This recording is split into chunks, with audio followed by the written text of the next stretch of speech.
ഇങ്ങനെ ഒരു റെസിപ്പിയാണ് തയ്യാറാക്കുന്നത്. ഇതെങ്ങനെയാണ് തയ്യാറാക്കണേന്ന് നോക്കാം. ഹായ് കൂട്ടുകാരെ, സെലിം ബ്ലോഗ്സിലേക്ക് സ്വാഗതം. ഇന്ന് ഒരു മാങ്ങാച്ചാറ് നോക്കാം. ഒരു കുറച്ച് വ്യത്യസ്തമായ രീതിയിലാണ് ചെയ്യുന്നത്. അതിനുവേണ്ടി ഞാൻ 3 മാങ്ങ എടുത്തിട്ടുണ്ട്. അത് ഇതുപോലെ വളരെ കട്ടി കുറച്ചാണ് അരിഞ്ഞെടുത്തിരിക്കുന്നത്. വളരെ നൈസായിട്ട് അരിഞ്ഞെടുത്തിട്ടുണ്ട്. അതിൻ്റെ തൊലിയും ഇതുപോലെ കട്ട് ചെയ്ത് കളഞ്ഞിട്ടുണ്ട് ഉണ്ടല്ലോ. അപ്പോൾ ഇതെങ്ങനെയാണ് തയ്യാറാക്കണമെന്ന് നോക്കാം. അതിനായിട്ട് ആദ്യം കുറച്ച് കടുക് ഒന്ന് ചതച്ചെടുക്കണം. ഒരു 1 ടേബിൾ സ്പൂൺ കടുക് ചതച്ചെടുക്കാം.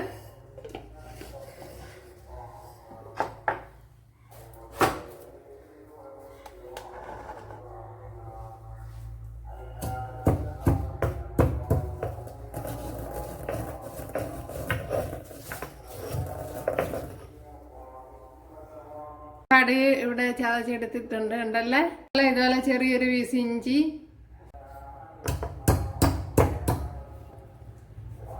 ഇനി ഇതിലേക്ക് ഒരു 10 വെളുത്തുള്ളി, അതും കൂടെ ഒന്ന് ചതച്ചെടുക്കാം.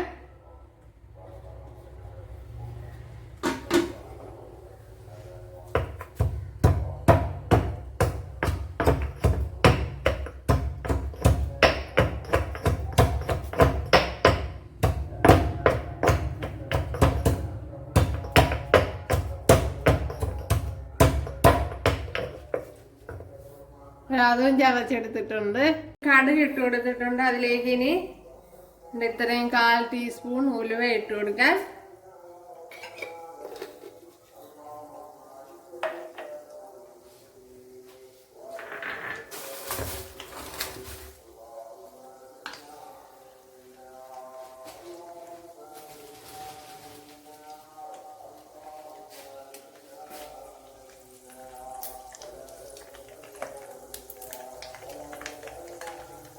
ഒരു 2-3 വറ്റൽമുളക് പിച്ചി ഇട്ട് കൊടുക്കാൻ.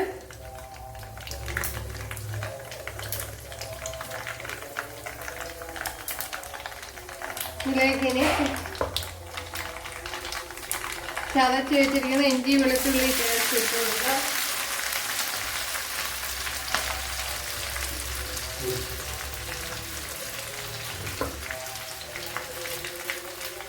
വെളുത്തുള്ളി ഇഞ്ചിയൊക്കെ മൂത്ത് വന്നിട്ടുണ്ട്. അതിലേക്ക് ഇനി മഞ്ഞൾപ്പൊടി ഇട്ട് കൊടുക്കാം. അതേപോലെ ഒരു 1/4 ടീസ്പൂൺ ഉലുവാപ്പൊടി ഇട്ട് കൊടുക്കാം.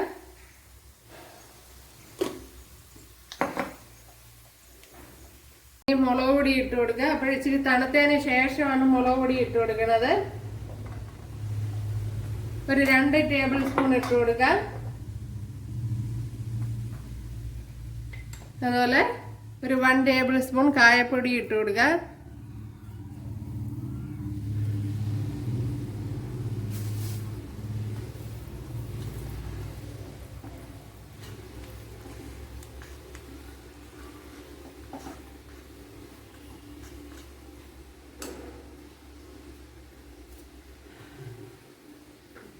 അതുപോലെ തന്നെ കുറച്ച് കടുക് ചതച്ചത് ഇട്ട് കൊടുക്കാം.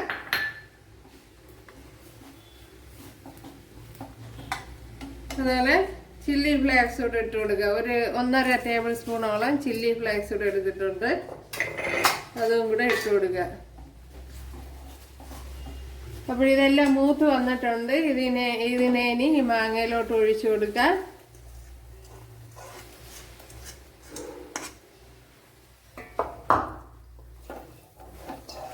എന്നിട്ട് നല്ലവണ്ണം ഒന്ന് കുഴച്ച് കൊടുക്കണം.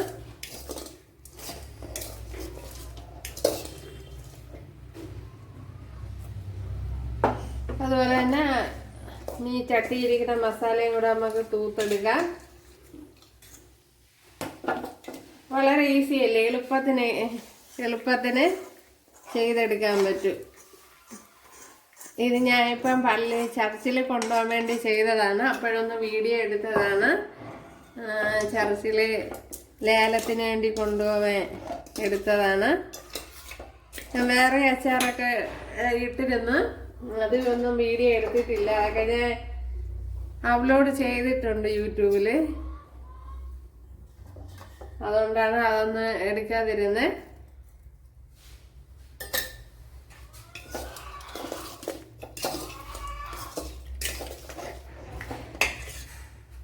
അതുപോലെ ഒരു കാര്യം വിട്ടുപോയി, കുറച്ച് കറി ലീവ്സ് ഇട്ട് കൊടുക്കണമായിരുന്നു.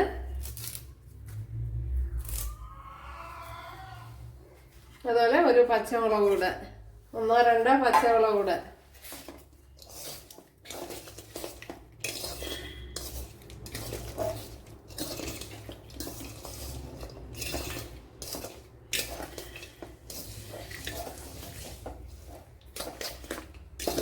ഇനി ഉപ്പുണ്ടാന്ന് നോക്കാം.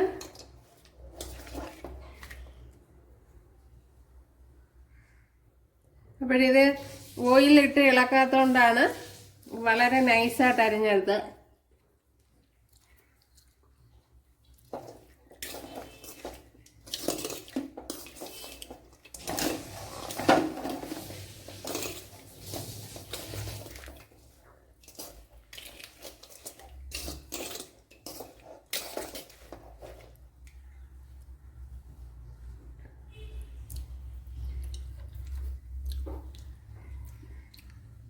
ഇപ്പോഴും നമ്മുടെ മാങ്ങാച്ചാർ ഇവിടെ റെഡി ആയിട്ടുണ്ട്. അപ്പോഴും 1-2 ദിവസം അത് വെച്ചിരുന്നതിന് ശേഷം എടുക്കണം. അപ്പോഴും നല്ല ടേസ്റ്റ് ആയിരിക്കും.